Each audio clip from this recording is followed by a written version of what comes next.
La mente es un fenómeno social. La mente solo puede existir en la sociedad. La mente es un fenómeno social. Necesita a los otros para existir. Cuando estás solo, no puedes estar enfadado, o si te enfadas, te sentirás muy tonto.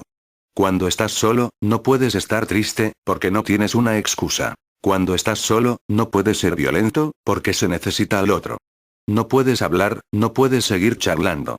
No puedes utilizar la mente no puede funcionar. Y cuando la mente no puede funcionar, se pone ansiosa, se preocupa. Necesita funcionar, necesita alguien con quien comunicarse. La mente es un fenómeno social, un producto social. Y no solamente en la sociedad moderna, siempre ha sido así.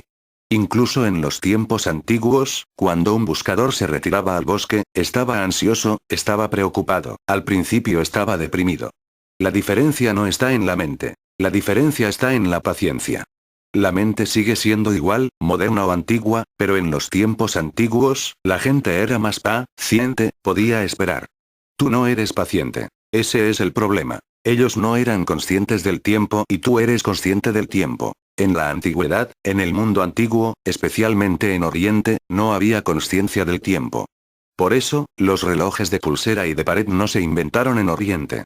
Había más posibilidades de que se inventaran en China que en India, porque ellos habían hecho muchas cosas y era posible que inventaran los relojes, para medir el tiempo. Pero no estaban interesados en el tiempo. La mente moderna está demasiado interesada en el tiempo. ¿Por qué? Eso es parte de la influencia cristiana en el mundo. Con el cristianismo y el islam, entró en el mundo la consciencia del tiempo. Hay razones para ello. En Oriente, siempre se ha creído que la vida dura eternamente. Es eterna, está fuera del tiempo. Así que no hay prisa. Estarás aquí una y otra vez. Has estado aquí millones de veces y volverás a estar aquí millones de veces, no hay prisa. Esta vida no es la primera ni la última, es una larga procesión y tú siempre estás en el medio. No hay principio ni final. Así que no puede haber prisa por el tiempo. Hay suficiente tiempo disponible, más que suficiente. En el cristianismo, solamente hay una vida. Esta es la primera y la última. Una vez que te mueres, ya no tienes ningún tiempo. Así que tienes un tiempo de vida de 70 años como máximo. Hay tanto que hacer, y tan poco tiempo. Esa es la razón por la que en Occidente hay tanta prisa. Todo el mundo está corriendo, porque la vida se está yendo. Cada momento la vida se está haciendo más y más corta. El tiempo está pasando, te estás muriendo, tienes muchos deseos que satisfacer y no hay tiempo para satisfacerlos, así que se crea la ansiedad. En Oriente, era completamente diferente.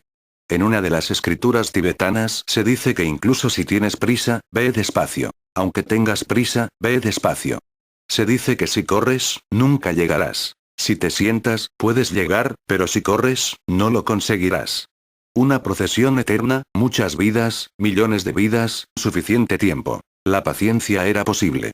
En Occidente, solo hay una vida, y a cada momento la vida se está transformando en muerte. No se satisface nada, no se cumple ningún deseo, todo queda incompleto. ¿Cómo vas a poder ser paciente? ¿Cómo vas a poder esperar? Esperar se ha vuelto imposible. Con la idea de una vida, y con una concepción del tiempo lineal, el cristianismo ha creado la ansiedad en la mente. Y ahora el cristianismo se ha convertido en una influencia global. El cristianismo dice que el tiempo no se mueve en círculo, sino en línea recta. Nada se repetirá de nuevo, así que todo es único. Cada evento sucede una vez y nada más, no puede repetirse.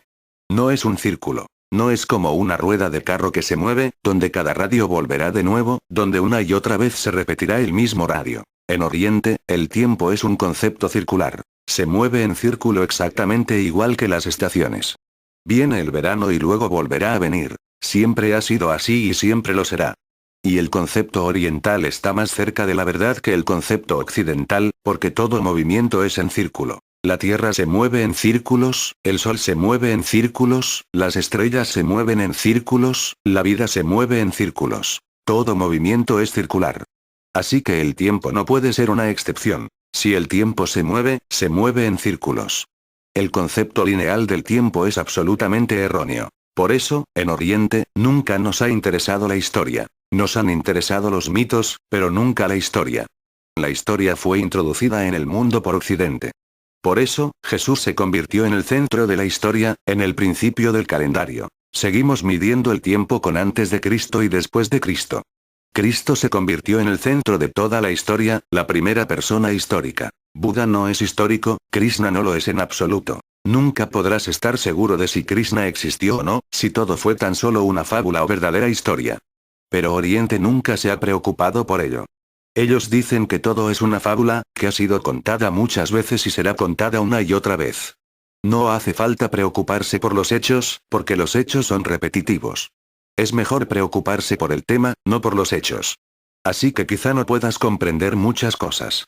Se cuenta que antes de que Rama naciera, uno de los avatares de India, Valmiki, escribió su historia. Antes de que naciera. Es imposible. ¿Cómo puedes escribir la historia de un hombre que todavía no ha nacido? Pero la escribió antes, y luego Rama tuvo que seguir esa historia, todo lo que Valmiki había dicho. ¿Cómo ocurrió esto? Parece misterioso, pero no lo es en absoluto si tienes en cuenta el concepto oriental del tiempo. Valmiki dijo, yo conozco a Rama, porque ha nacido antes en muchas épocas. Conozco el tema. Así que creo la historia porque conozco el tema, sé lo esencial. Lo que no sea esencial, me lo inventaré. Y Rama debe haber pensado, ¿por qué contradecir a Valmiki? ¿Por qué contradecir a ese viejo? Síguelo. Y lo siguió. Oriente vive en el mito. Mito significa un tema repetitivo, lo esencial siempre está ahí. En Occidente, los mitos no tienen importancia. Si se puede demostrar que algo es un mito, pierde importancia. Hay que demostrar que es historia, que ha ocurrido en el tiempo. Hay que ser exacto acerca de ello. Este concepto lineal de vida no repetitiva produce ansiedad, así que cuando entras en el silencio, en la soledad, te preocupas. Algo te está diciendo. El tiempo se desperdicia. No estás haciendo nada. Simplemente, estás sentado. ¿Por qué estás desperdiciando tu vida? Además, este tiempo no puede ser recuperado, porque en Occidente se sigue enseñando que el tiempo es oro. Eso es absolutamente erróneo, porque la riqueza se crea por la escasez, y el tiempo no es escaso. Toda la economía depende de la escasez. Si algo escasea, se vuelve valioso. El tiempo no es escaso, siempre hay. No puedes acabarlo. Siempre habrá. Así que el tiempo no puede ser económico. No es escaso. No puede ser riqueza. Pero seguimos enseñando. El tiempo es oro. No lo malgastes. Una vez que lo has malgastado, nunca vuelve de nuevo. Así que si entras en soledad y te sientas, no puedes quedarte sentado durante 3 años. No puedes quedarte sentado durante 3 meses, incluso 3 días sería demasiado. Habrías malgastado 3 días. ¿Y qué estás haciendo? Surge el segundo problema, porque en Occidente, el ser no está muy valorado, hacer está valorado. Te preguntan, ¿qué has hecho? Porque el tiempo tiene que aprovecharse para hacer algo. En Occidente, dicen que una mente vada es el taller del diablo.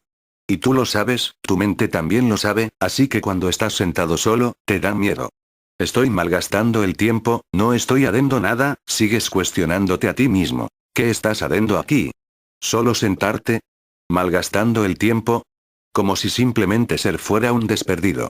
Tienes que hacer algo para demostrar que has aprovechado tu tiempo. Esa es la diferencia. En la antigüedad, particularmente en Oriente, era suficiente ser simplemente. No hacía falta demostrar nada más. Nadie te preguntaba, ¿qué has hecho? Tu ser era suficiente, y aceptado. Si estabas en silencio, en paz, bendito, estaba bien. Por eso, en Oriente, nunca hemos exigido que los sannyasin trabajaran. No, no haga falta. Y, además, siempre hemos pensado que los sannyasin, aquellos que han abandonado todo trabajo, eran mejores que aquellos que estaban ocupados en un trabajo. Esto no puede suceder en Occidente. Si no estás trabajando, eres un vagabundo, un vago. Los hippies son un fenómeno reciente, pero Oriente siempre ha tenido una tendencia hippie. Hemos creado los mejores hippies del mundo. Un Buda, un Mahavira, que no hagan nada, simplemente estaban sentados y meditando, disfrutando de su ser, simplemente siendo benditos tal como son, sin hacer nada. Pero nosotros los vamos. Ellos eran lo supremo, lo más elevado, lo más respetable. Buda mendigaba, pero incluso reyes vinieron a inclinarse a sus pies. Una vez ocurrió que Buda estaba pasando por un pueblo y el primer ministro del rey de esa localidad le dijo al rey, Buda está llegando, así que tendremos que recibirlo, tocar sus pies y presentarle nuestros respetos. El rey dijo, ¿pero es necesario con un mendigo? Él no es más que un mendigo, y yo soy un gran rey. ¿Por qué debería ir a presentarle mis respetos e inclinarme ante él? Si él quiere verme, puede venir y pedir una audiencia conmigo. El primer ministro, que era un hombre sabio, inmediatamente presentó su dimisión. Le dijo. Si ese es el caso, no puedo seguir aquí ni un minuto más. El rey se preocupó, porque este hombre era demasiado valioso para perderlo, así que le preguntó. ¿Pero por qué? El anciano dijo. Esto es completamente erróneo. Puede que vos seáis un gran rey, puede que os convirtáis en emperador de toda la tierra, pero no podéis llegar a ser más grande que Buda. Él ha abandonado todos los reinos, y vos todavía estáis obsesionados con la abundancia, la riqueza, el prestigio, el poder. Él ha abandonado todo eso, no tiene nada. Solo una persona que no tiene nada puede ser elevada, porque no desea. Vos tendréis que ir a presentarle vuestros respetos. De no ser así, aceptad mi dimisión. No puedo permanecer en este lugar profano ni un solo momento. El rey tuvo que ir. Oriente era completamente diferente. Había un ambiente diferente. El ser era respetado. No se preguntaba, ¿qué has hecho? Se preguntaba, ¿qué eres? Suficiente. Si estabas en silencio, en paz, si eras amoroso, si tenías compasión, si habías florecido, era suficiente. Entonces, era deber de la sociedad ayudarte y servirte. Nadie te decía que tenías que trabajar, o que debías crear algo, que debías ser creativo. En Oriente, se ha enseñado que ser uno mismo es la más elevada creatividad, y la presencia de un hombre así era valorada. Podía entrar en silencio durante años. Mavira estuvo en silencio durante 12 años. No hablaba, no entraba en los pueblos, no veía a nadie. Y cuando empezó a hablar, alguien le preguntó, ¿por qué no hablabas antes? Él contestó, hablar solo es valioso cuando has alcanzado el silencio. De otra forma es fútil. Y no solo fútil, además es peligroso, porque estás metiendo basura en la cabeza de los demás. Por eso, mi compromiso era que solo hablaría cuando la conversación interior se hubiera acabado por completo. Cuando la conversación interior hubiera desaparecido, y solo entonces, hablaría yo. Entonces, no es una enfermedad. Y ellos podían esperar, porque Oriente cree en la reencarnación. Podían esperar. Hay historias que cuentan que un discípulo se acercaba a un maestro y esperaba durante 30 años. No preguntaba nada, sino que esperaba a que el maestro le preguntara, ¿para qué has venido? 30 años es demasiado, una vida desperdiciada por completo, pero esperar durante 30 años, había hecho el trabajo. Hay occidentales que se acercan a mí y me dicen, nos vamos esta misma tarde, así que danos alguna clave. ¿Cómo podemos quedarnos en silencio? Pero no tenemos tiempo para quedarnos. Nos tenemos que ir.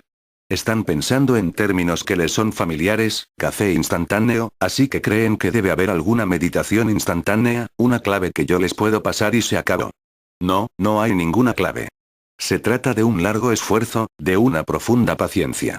Y cuanta más prisa tengas, más tiempo necesitarás. Así que recuerda esto. Si no tienes prisa puede suceder en este mismo momento. Cuando no tienes prisa, aparece la cualidad correcta de la mente, aparece el silencio. Te contaré una historia. Una vez ocurrió que dos monjes iban viajando. Cruzaron un río en una barca, y el barquero les dijo, ¿a dónde van? Si van a la ciudad que hay más allá de este valle, vayan despacio. Pero el monje viejo dijo, si vamos despacio nunca llegaremos, porque hemos oído que las puertas de esa ciudad se cierran después del atardecer. Solo tenemos 1 o 2 horas como mucho, y hay una gran distancia. Si vamos despacio, nunca llegaremos y tendremos que esperar fuera de la ciudad. Además, el exterior de la ciudad es peligroso, hay animales salvajes por todas partes, así que tendremos que darnos prisa. El barquero les dijo, está bien, pero según mi experiencia, aquellos que van despacio, llegan. El otro monje escuchó eso. Era un hombre joven y pensó, no conozco esta parte del país y puede que este barquero tenga razón, así que será mejor seguir su consejo. Así que caminó lentamente, relajadamente, como si no fuera a ninguna parte, sin prisas, dando un paseo. El viejo se apresuró. Empezó a correr. Llevaba muchas escrituras a sus espaldas. Así que se cayó. Iba tan cansado, cargando peso, viejo, con tal prisa, tan tenso, que se cayó. El hombre que no tenía prisa simplemente caminó y llegó. El barquero los estaba siguiendo y se acercó al viejo. Estaba tumbado a un lado del camino. Su pierna estaba rota y sangraba. El barquero le dijo, ya te había dicho que siempre ha sido así. Aquellos que caminan despacio, llegan. Aquellos que tienen prisa, siempre se las arreglan para tropezar en un lugar u otro. Estos lugares son peligrosos. El camino es difícil y tú eres un hombre viejo. Te lo había avisado, pero tú no me hiciste caso. Esta es una de las historias del Zen coreano, y eso es lo que pasa en la vida. Ve despacio, con paciencia, sin prisas, porque la meta no está en ningún otro lugar, está dentro de ti. Cuando no tengas prisa, la sentirás. Cuando tienes prisa, no puedes sentirla, porque estás demasiado tenso. Si no vas a ninguna parte, puedes sentirla inmediatamente. En Japón, a la meditación la llaman zazen. Zazen significa simplemente sentarse sin hacer nada. Así que los sacerdotes zen, los monjes, tienen que sentarse durante 6 horas diarias e incluso más. El maestro nunca les da nada que hacer, simplemente tienen que sentarse. Se han entrenado para sentarse solamente, sin pedir ni hacer nada, ni siquiera un mantra, solamente sentarse. Es muy duro. Parece fácil, pero es muy duro, porque la mente pide algún trabajo, algo que hacer. La mente continúa diciendo, ¿por qué? ¿Por qué malgastar el tiempo? ¿Por qué seguir solamente sentado? ¿Qué va a ocurrir estando simplemente sentado? Pero durante 3 años, o incluso más, el buscador se sienta. Luego, poco a poco, la mente deja de preguntar. Ahora es inútil, tú no la escuchas. Se ha enfadado contigo, así que la mente deja de preguntar. Poco a poco, cuando la mente no está preguntando, empiezas a ser consciente de una nueva fuerza de la vida dentro de ti que siempre había estado ahí, pero como tú estabas tan ocupado, no podías oír, no podías sentir. Al estar desocupado, empiezas a sentirla. La mente siempre ha estado creando problemas y soledad. Entra en la soledad por lo menos durante 3 meses, y decide de antemano que, ocurra lo que ocurra, no escucharás a la mente. Decide de antemano que estás dispuesto a desperdiciar 3 meses, así que no hay necesidad de pensar una y otra vez que estás perdiendo el tiempo. Has decidido que vas a desperdiciar 3 meses, y que no vas a hacer nada. Simplemente, te sentarás y esperarás. Es posible que ocurra un milagro. Solo en 3 meses, un día de repente, te volverás consciente de tu ser. Cuando no hay acción, te haces consciente del ser. Cuando hay demasiada acción, olvidas el ser que está oculto detrás.